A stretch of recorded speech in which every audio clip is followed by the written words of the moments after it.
What's up, guys? Mystic Zach here. I'm here with Coach Hav, founder of AKA, home of many champions. You probably know him. Khabib Nurmagomedov, Daniel Cormier, Cain Velasquez, Luke Rockhold. The list goes on. How are you doing today? I'm doing good. Thanks for having me on, buddy. Yeah. Right now, you're getting a contender prepared, Islam Makhachev. He's going to fight UFC 259. Obviously, huge opportunity, huge card, Israel Adesanya against Jan Blachowicz. I mean, a lot of people are going to watch that card. A lot of eyes are going to be on him. Islam's a guy who I don't think we've gotten to see the full potential of. Would you say that's an accurate statement? Yes, that's an accurate statement. Correct. Because I've always heard Khabib, I've heard you. You guys have said how special this guy really is, how talented he really is, and how you guys expect him to be a future champion. Does that still hold true? And how good has he been looking in the lead up to this Drew Dober fight? Yeah, that still holds true. He's been looking fantastic. Like always, he's a hard worker. He's dedicated. He's humble, and he just does his work, He's really, really super talented. One of the biggest reasons why he is where he's at is it's hard to get him matched. A lot of the people that are below him don't want to fight him because they have nothing to gain by fighting him, and they have everything to lose. So we're having a hard time. Not we, the management's having a hard time trying to match him because he's that good. Yeah. Do you give Drew Dober a lot of credit for accepting this fight and stepping up? Yeah, well, Drew has nothing to lose, and he's super tough himself. So it's one of those fights that for Drew, it's a great opportunity, and for us, it's just a fight. It's not a great opportunity. It's a fight to keep it advancing forward, but it's not a great opportunity. It's just another fight.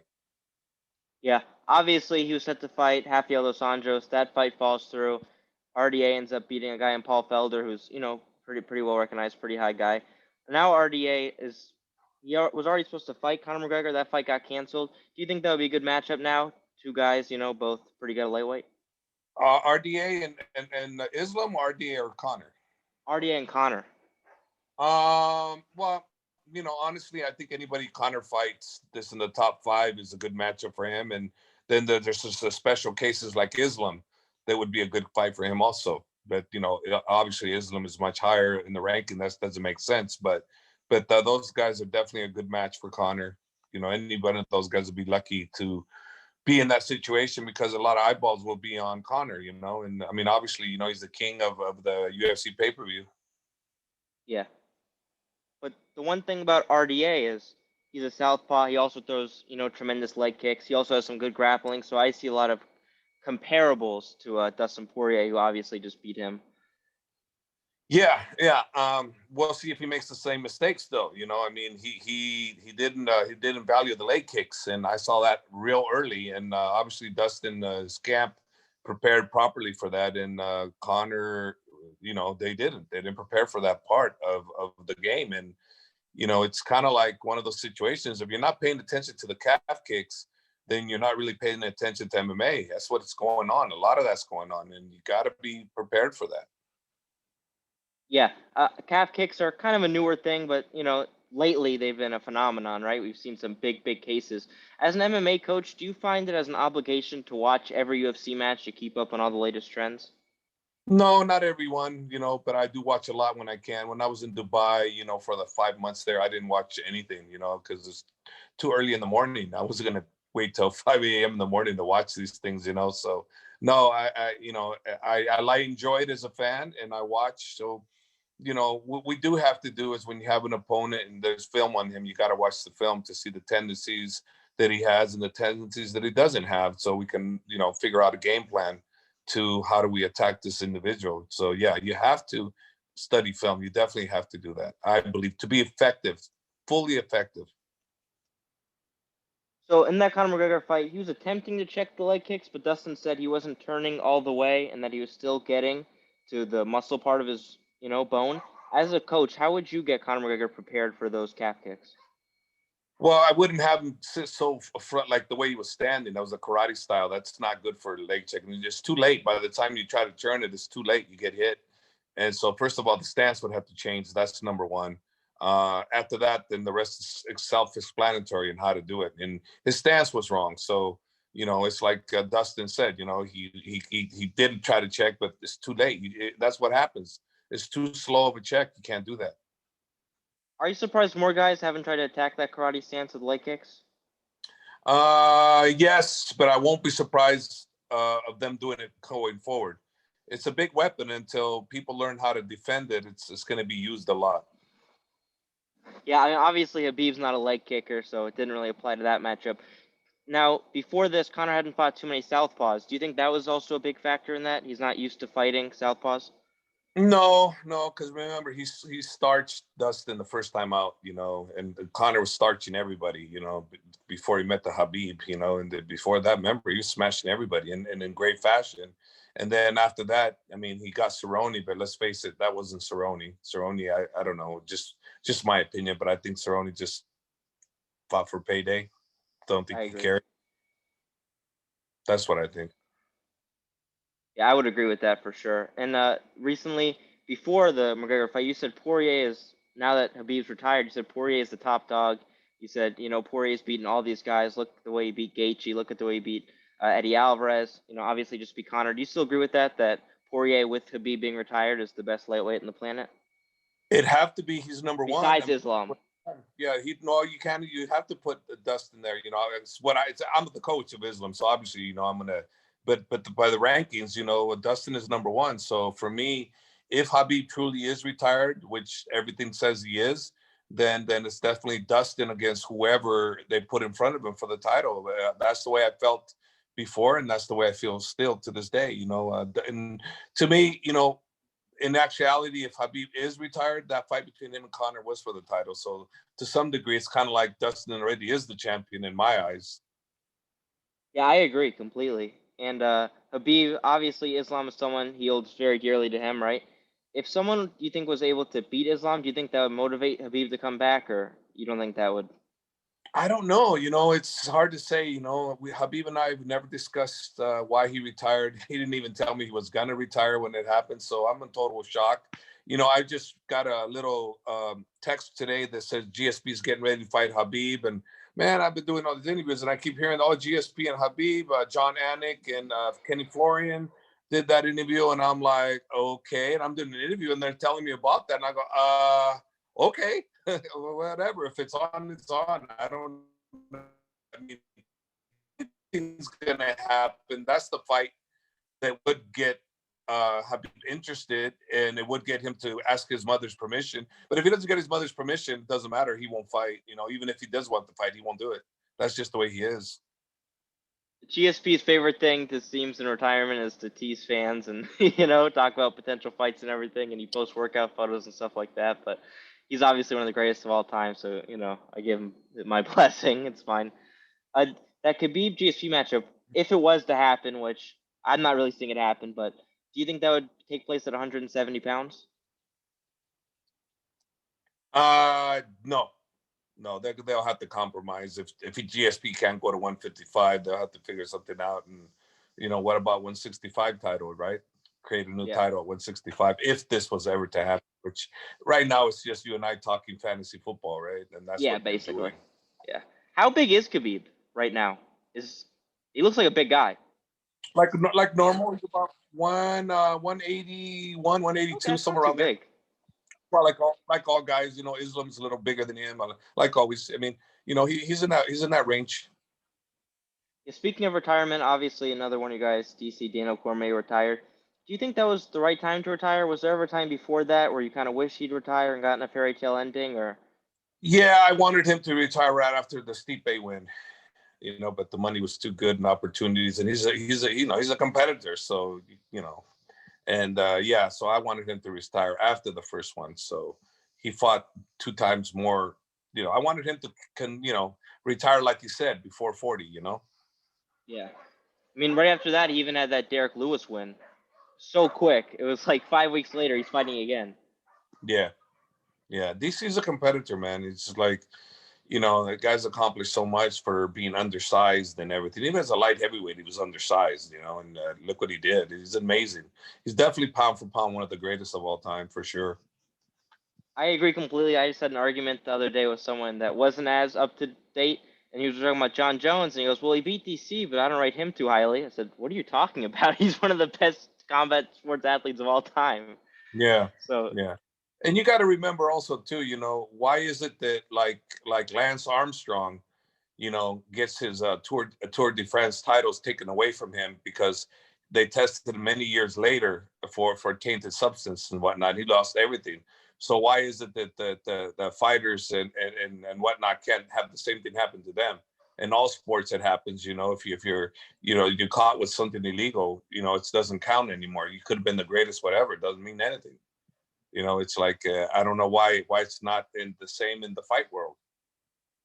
Yeah, I agree. I mean, if you look at and you take away steroid, guys who have been accused of steroids, DC is very high up on the list. Very high.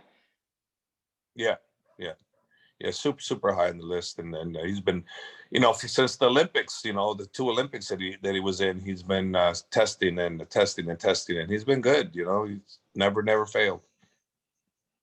It never failed. I mean, you can look at him and kind of assume he's not on anything, but Yeah, not always accurate. Not always accurate. You can assume, but the assumptions could be wrong too. But he's been clean. Yeah, DC's the guy who also got into MMA late. A lot of people have been discussing lately, like, what was a fighter's absolute prime? What fight for you was Daniel Cormier's absolute best performance? There's been a few, but I would say the one with Bigfoot, pretty impressive. With Bigfoot and Strikeforce, that was a pretty impressive performance. DC was also the underdog in that fight. Yeah, that was pretty impressive. I would say that one. One thing about him, he's always been super duper fast for his size. Was that a shock to you when you first started training with him? Yeah, a little bit, but what got me more is how he just grinded. It's like he had these bigger guys, this and that. He just grinded. Before you know it, he had him flying in the air, or he'd be out there slugging it out with him. That guy's a fighter, man. He right from the very beginning, he was willing to throw leather with everybody. Like, I'll give you an example. This is kind of funny. He overheard me one time telling Cain Velasquez, "Go easy on him." And he comes up to goes, no, Hav, no, you didn't know. He's gonna go all out. I go, no, DC, you're not ready for that yet. He goes, no, bullshit. Let him go. I said, no, DC, you need time. He goes, no, bullshit, let him go. I looked at Cain. I said, okay, Cain, go ahead. About a couple punches later, DC's like, his nose is bleeding all over the place. And I go, DC, you're okay? He goes, yeah, I think so. I think my nose is broken. I go. So it's kind of one of those things where, like, I should have listened to Coach. I'm not quite ready for this level just yet. This was at the beginning. Mind you, okay, this wasn't this was at the beginning of his career. Yeah. So but he's not so much of a competitor. He is that he doesn't care. Because he doesn't like that here and I'll go easy on him. He didn't like that. He didn't like that at all. So Cain went at him, and it didn't go well for him. Not at all. It didn't last long at all either, because he wasn't ready for that kind of level. I mean, not like he was later, but earlier on, no. When DC got to that level, were those some legendary training sessions with him and Cain? Yeah. With DC, I mean, there's just some legendary battles between him and Cain always. It's amazing. DC's just like I said, he's had so many just amazing little wars in the gym. DC has, there's so many I can't even begin to count. To be honest with you, he's had quite a few. Do you ever wish that DC had gotten a chance to compete at heavyweight in the UFC right after leaving Strikeforce? Or, I mean, obviously it didn't happen because of Cain. No, it is the way it is. Just showed their bond, their friendship, that the DC is willing to drop and sacrifice and drop to make the weight, so he wouldn't have to face Cain. And it wasn't because he was afraid of Cain by any means. It was just he had that much love and respect for Cain that he'd rather had dropped on weight. That's why. Yeah, it's just a testament to the brotherhood that they formed at AKA. Yeah, definitely not scared of anyone. I mean, DC has fought guys much, much bigger than him, much, much longer arms. Yeah, he's not afraid of nobody. DC ain't afraid of no one. Yeah. And you can look at DC compared to, like, there are lightweights who are taller than him with longer reach. Like, yes, he's fighting yes. John Jones, who has 85-inch reach and 6'4". Yeah. There's so many incredible people. Yeah, correct. Yeah. Do you see that as a trend, as the bigger guys competing in smaller weight classes, as obviously weight cutting technology just keeps getting amped and amped, and we have the UFC PI now? Yeah, the bigger these guys are, if they can maintain the strength and everything they have going from it, it definitely is an advantage for damn sure. Yes. But also it can go against them if they don't do it correctly. So the bigger you are, you go down to a certain weight. If you didn't do it properly, then you're half the person you would have been, you know. So it's a double-edged sword, you know. It's an advantage and it's a disadvantage. If done correctly, it's an advantage. Done incorrectly, it's a huge advantage.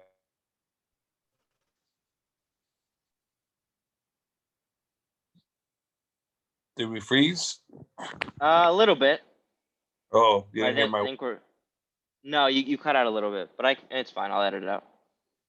Okay. We've seen a lot of guys go down in weight and have success, but a guy that you have, Luke Rockhold, went up to 205, and he had looked like he had almost been killing himself to get to 185, and he was drawn out. In retrospect, do you think he should be competing at 205 or 185 pounds? Well, when Luke had been with us for like 3 years, you know, and even though we were in the corner, he didn't train with us. He trained with Henry Hoof up in Miami, and we'd work the corner. So there was a point there where when Luke was walking around training shape like 205, 207, you know, 210 heaviest, he was always no problem to make 185. But when he got a little heavier than that, you know, then I think that's when the problem started happening. So yeah, then early on his career was perfect. Later on in his career, it was better for him to you know do what he did, go up to 205. But you know, for when he started, no, 185 was perfect for him because it wasn't that hard of a cut. Yeah, I mean, obviously, as guys age, they get bigger and bigger. But Luke, obviously, had a legendary career at middleweight, one of the best middleweights of all time, had tremendous success all around there. Yeah, he's had his ups and downs. You know, he had success, and then he's had bloopers. You know, where that some people they're super talented like him. He is one of the most talented I've ever trained. That they sometimes they're their own worst enemies, you know. And then in some cases, Luke was his best friend, and then sometimes he was his worst friend. So he did both for himself, you know. He's one thing you can't deny is the fact that he's a great talent. He was one of the most gifted athletes I've ever trained. Yeah, for sure. Luke had tremendous striking, top game. I mean, really had a complete all-around game in every facet of mixed martial arts. I see on your Instagram you hold pads a lot. You train with a lot of guys. What fighter that you trained have hit the hardest on the pads? Uh like shoot, that's a hard one. There's one guy that from all my years of holding, there's a boxer, a good friend of mine, Jerry Ferrillo, who fought at lightweight. He hit the hardest out of anybody I've ever held pads for, heavyweight Wow. or not, the hardest. I mean, it hurt like when somebody hits the pad and it hurts the middle of your palm in the middle, you know they got some power, and that's what happened. You know, Jerry hit, and I'm like, wow, stung right in the middle of my palm. That's incredible power. Yeah.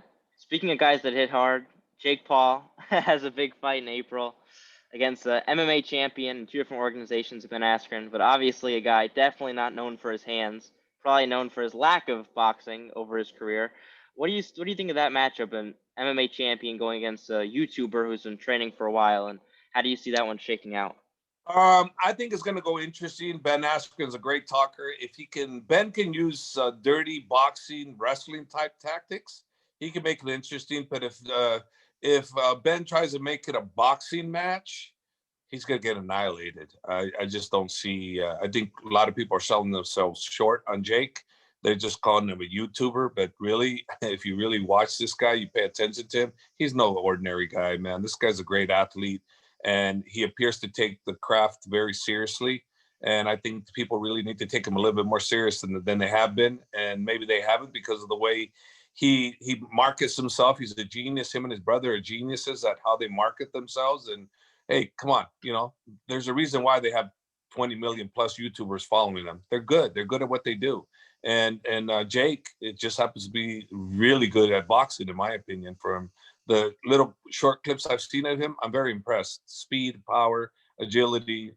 He's very impressive, man. Yeah, I've gotten the opportunity to be around Jake for pretty much all of his camps, and he's improved tremendously. But a lot of people still doubt him. Even the odds are still have been really close in like all of his fights, including the Nate Robinson fight, and that was a guy who had like little to no boxing experience ever. Yeah. Yeah, and that's like I've said exactly. to a T. You know, they're underestimating this guy's skill set, and that's good. Keep doing it, you know, because after this fight, you know, whoever he fights next is going to be a little bit more aware, probably better, you know, and we'll see what happens. But the sky's the limit for what Jake can do, and you know, with his ability, you know, to me, he's the kind of guy that can move up the ladder step by step, and people are going to follow him, and they're going to go, wow, remember that guy? Look at him now. Wow. Then all of a sudden, before you know it, they're really taking him serious, you know, and that's going to happen, man. That's going to happen. I really believe that, you know, and sometimes people don't take him serious because of the antics he does, you know. They're not paying attention to the skill set this guy has. They're paying attention to some of the things he's doing, you know, and that's where they're wrong. They need to pay attention to the guy's skill. He's got some serious skill. Definitely. And a guy that would definitely be a step up from the ladder, Nate Diaz, he's called him out. What do you think about a Jake Paul and Nate Diaz match in like 6 months or something? I think that'd be great. I think that'd be a great one with him or Connor, or him or somebody else of that nature. I think it'd be fantastic, you know. And don't be surprised, you know, if Jake pulls it off. You know, I wouldn't be surprised. Number one, he's bigger. Number two, he hits harder than those guys. And being bigger and hit harder, and your experience in boxing like he is, so you got a knockout chance. You know, yeah, maybe they got more experience, but you know, he's been in the gym long enough to weather the storm with people of this caliber. I basically believe Jake will do extremely well against, and you know, these guys in the boxing match. Obviously, boxing only. If it was MMA, it would be a chance. Of course. I mean, even the Ben Askren fight was MMA. There wouldn't be a chance. No, it would be over the first round. Yeah, 20 seconds. But yeah, probably. yeah, good thing it's sticking to boxing though. Yeah. Now, a game I want to play for just my Instagram, like a little 1-minute clip. I'm gonna go over each UFC weight class, and you're going to tell me who you think is going to be the champion by the end of 2021. Okay. I'm going to go from lowest to highest. Okay. So, flyweight. Flyweight, current champ's going to stay champ. Bantamweight. Peter Yan's going to stay champ. Featherweight. Featherweight, you know, if he fights Max Holloway again, I think Max Holloway's going to win it next time. Lightweight. That's a tough one. You know, they should fight between Dustin and Oliveras. If that happens, it's a toss-up. It could be Oliveras. Oliveras could win that fight. Welterweight. Welterweight, the champ remains the champ. Middleweight. So that's Izzy, right? Yeah. I never can go against Izzy. He's my favorite. Outside of my guys, he's my favorite. He wins every time. Is he going to win a light heavyweight too? Yeah. Yeah, he's going to win the light heavyweight too. Lastly, heavyweight. John Jones could very well be the next champ. John Jones. Do you think he matches up well with Stipe and Ngannou? Yeah, 100%. 100%. He's a smart fighter, and he's no dummy. He's been working on moving his weight up, you know, and I've heard as of late he's like 250. And you being 250, John Jones, as smart as he is, diverse as he is with everything he has, he's got so many ways of beating you, you know. Now I say John Jones. John Jones to me is going to be the heavyweight champ. That's what I think. Wow. It's John Jones. He's the guy you've game planned for. How tough is he to game plan for with all of his skill set? He's extremely hard to game plan for because there's hardly any weaknesses, you know, and we had it right, but then DC went off the game plan like always. he's known for that. Wait, how did he go off the game plan? How did he go off the game plan in that fight? Well, you know, it was like make it like we did the first fight. Like I wanted dirty boxing from him, get inside, and he did that, and then he was able to win a round doing that dirty boxing. Then he went away from that, you know, and then he thought he was winning the round, so he coasted the fourth round, and it was like, you know, it's like we're telling him what he needs to do, but he thought he was winning. He really did. I mean, the fights. Don't get me wrong. First 3 rounds were close. He thought he won all 3. We didn't. We thought he only won 1. Okay. Yeah. And the fourth round was the definite John Jones round. So he's thinking I'm up, you know, 3-1, you know, and we're like, no, we got to stop this guy. So all of a sudden, you know, we're having to stop him, and it's like, a little wrong. And then the second fight he had, we were ahead, we were doing great, And then, let's face it, that kick from hell, man, that kick came out of nowhere. It was like a great kick, He's hard to game plan for because he's good at everything, man. Yeah. John Jones said that kick was because DC loves to lean to his left. Was that something you guys had worked on, or? No, it is what it is. I mean, that's an area I didn't pick up. If he says that's what it was, that's what it was. But regardless of what he's saying, that was one hell of a freaking kick. So fast. It was right dead on the money, and 100% could be correct on what he's saying. I didn't analyze it, I just knew he got caught with a hell of a kick. Yeah. Thank you for your time. I really appreciate it. No problem. No problem. You had good questions. I'm sorry. Thank you. I have never done an MMA interview before. I can't get my foot in the door. Well, you got your foot in the door now. Yeah, I love MMA. It's like my favorite thing, but I just get boxers. Yeah, well, you do this one here, and then you do your fishing, and you'll get more. Thank you. I really appreciate it. No problem, buddy. Thank you for having me on, huh? Yeah, no problem. All right, take care. All right, bye. You too. Bye. Bye.